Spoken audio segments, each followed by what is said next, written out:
ದೊರೆಸಾನಿ ಹಾಗೂ ಲಕ್ಷ್ಮೀ ನಿವಾಸ ಸೀರಿಯಲ್ ಖ್ಯಾತಿಯ ನಟಿ ರೂಪಿಕಾ ದಾಂಪತ್ಯ ಜೀವನಕ್ಕೆ ಕಾಲಿಡಲು ಮನಸ್ಸು ಮಾಡಿದ್ದಾರೆ. ತಮ್ಮ ಬಹುಕಾಲದ ಗೆಳೆಯ ಅಂಕಿತ್ ಎಂಬುವರನ್ನ ರೂಪಿಕಾ ಮದುವೆಯಾಗಲಿದ್ದಾರೆ. ಹೌದು, ನಟಿ ರೂಪಿಕಾ ಅವರ ಮದುವೆ ಫಿಕ್ಸ್ ಆಗಿದೆ. ಅಂಕಿತ್ ಎಂಬುವರನ್ನ ರೂಪಿಕಾ ಮದುವೆಯಾಗಲಿದ್ದಾರೆ. ಬರುವ ಆಗಸ್ಟ್ ತಿಂಗಳಲ್ಲಿ ಬೆಂಗಳೂರಿನಲ್ಲಿ ವಿವಾಹ ಮಹೋತ್ಸವ ಜರುಗಲಿದೆ.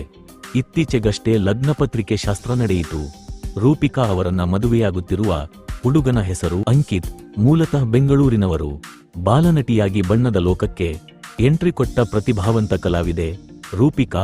ಬೆಳ್ಳಿಚುಕ್ಕಿ, ಬದುಕು, ಅವಳ ಮನೆ, ತ್ರಿವೇಣಿ ಸಂಗಮ ಮುಂತಾದ ಸೀರಿಯಲ್ಗಳಲ್ಲಿ ರೂಪಿಕಾ ಅಭಿನಯಿಸಿದ್ದರು.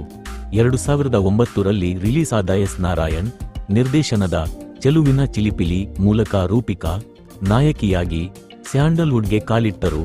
ತೀರ್ಥರೂಪ, ಬೀರ, ರುದ್ರಾಕ್ಷಿಪುರ ಮುಂತಾದ ಸಿನಿಮಾಗಳಲ್ಲಿ ಮಿಂಚಿರುವ ರೂಪಿಕಾ ದೊರೆಸಾನಿ, ಲಕ್ಷ್ಮೀ ನಿವಾಸ ಸೀರಿಯಲ್ಗಳ ಮೂಲಕ ಹೆಂಗಳೆಯರ ಮನ ಗೆದ್ದರು.